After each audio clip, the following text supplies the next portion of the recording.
Yo la team, j'espère que vous allez bien, que vous avez passé un excellent samedi. On se retrouve ce soir pour une nouvelle vidéo de pronostics sportifs. La dernière avant la petite trêve internationale. Il est 20h à l'heure où je diffuse cette vidéo. Si le deuxième palier de la montante dans la rencontre entre la Lazio et Spezia passe, vidéo également sur les coups de 22h, 22h30 pour le troisième palier. On croise les doigts pour que tout se passe bien dans ce deuxième palier de montante. Juste avant de parler pronostic, le petit rituel, la team, le petit pouce bleu super important pour le référencement. Et comme vous avez pu le voir hier, si vous êtes sur le Telegram, d'ailleurs je vous conseille de nous rejoindre. Clairement, tout est totalement gratuit dessus et je propose des pronostics tous les jours.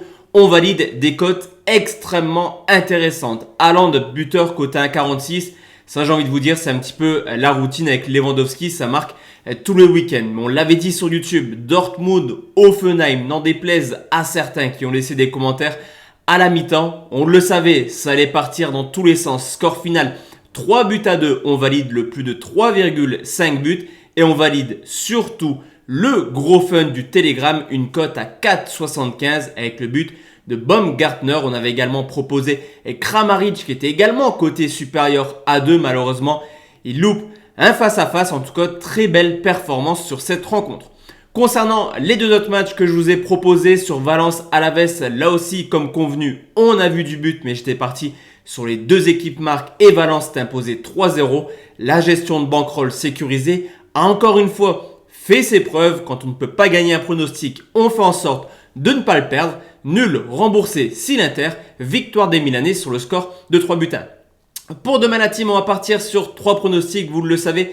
Mes pronostics Ligue 1 sont toujours disponibles sur ma chaîne YouTube. Donc on va parler des championnats étrangers. On commence tout de suite à Wolfsburg qui reçoit Leipzig, 3e journée de Bundesliga qui oppose le 2e au 7e. Alors on l'a vu l'année dernière, Wolfsburg qualifié pour la Ligue des Champions, fait un parcours extrêmement convenable à domicile. 34 points pris en 17 matchs. Cependant, Wolfsburg termine 4e et contre les 3 premiers du championnat, 2 défaites et un match nul contre Leipzig. De son côté, Leipzig a été un petit peu à la rue l'an passé hors de leur base avec seulement 28 points pris en 17 matchs, mais ça reste tout de même la deuxième équipe qui a le moins perdu derrière le Bayern Munich et c'est surtout une fin de saison complètement mauvaise qui a contrecarré les statistiques à l'extérieur de Leipzig.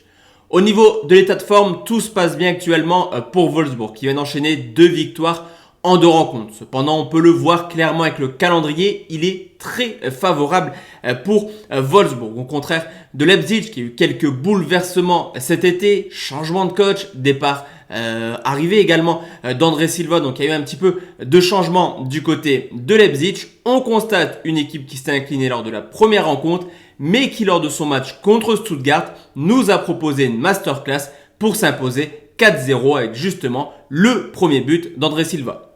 Historiquement, la donnée simple, les rencontres sont très partagées. 5 confrontations historiquement en Bundesliga entre Wolfsburg et Leipzig. Une victoire pour Wolfsburg, 3 matchs nuls, une petite victoire pour Leipzig. Cependant, je trouve que Leipzig est intrinsèquement supérieur et que je ne les vois pas s'incliner une deuxième fois de suite à l'extérieur. Mon pronostic sera une victoire de Leipzig remboursée 6 matchs nuls, c'est coté à 1,50. Deuxième pronostic, la team qu'on va également sécuriser qui oppose Wolverhampton à Manchester United. Vous l'avez vu pour les fans de football, le grand retour du roi Cristiano Ronaldo à Manchester. Je vous arrête tout de suite, on ne le joue pas buteur, il ne sera pas présent demain. L'an passé, malgré 2-3 bonnes saisons avant, Wolverhampton était un petit peu à reculons, c'est-à-dire l'une des saisons les plus moyennes depuis son retour en première ligue, 12e place à domicile, mais capable tout de même d'embêter par moments les Cadors. Je pense à une victoire contre Chelsea, mais également des nuls contre Tottenham et Arsenal. Manchester United a quant à lui terminé invaincu hors de leur base, 12 victoires, 7 nuls, 0 défaites, deuxième meilleure attaque, deuxième meilleure défense. Vous l'aurez compris, à l'extérieur, Manchester est une valeur sûre en première ligue. L'état de forme de Wolverhampton est un petit peu préoccupant, on le savait. Là aussi, le changement de coach a fait du mal à Wolverhampton qui reste sur 2 défaites de suite contre Leicester et Tottenham. Forcément, calendrier très compliqué. De plus, 2 courtes défaites sur le score de 1-0, de quoi laisser un petit peu d'espoir à Wolverhampton. Manchester, quant à eux, a montré ses deux visages, une équipe extrêmement offensive à domicile qui s'impose largement 5-1 contre Leeds, mais également une équipe qui par moment cherche son football. On l'a vu à Southampton pour seulement un but partout et le point du match nul. Là aussi, depuis que Wolverhampton est revenu en Première Ligue, on a des rencontres assez serrées. Une victoire pour le Wolverhampton, un match nul, une victoire pour Manchester United. 2 matchs, 2 défaites. Je pense tout de même que les locaux feront tout pour essayer de prendre leur premier point.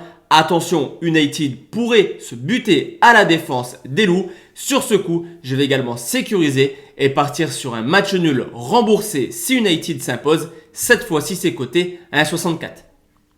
Et enfin la team, le dernier pronostic direction la Serie A, deuxième journée, Sassuolo contre la Sampdoria de Gênes. Ça fait maintenant quelques années que Sassuolo est dans le top 10 et commence à devenir là aussi une valeur plutôt sûre du championnat italien.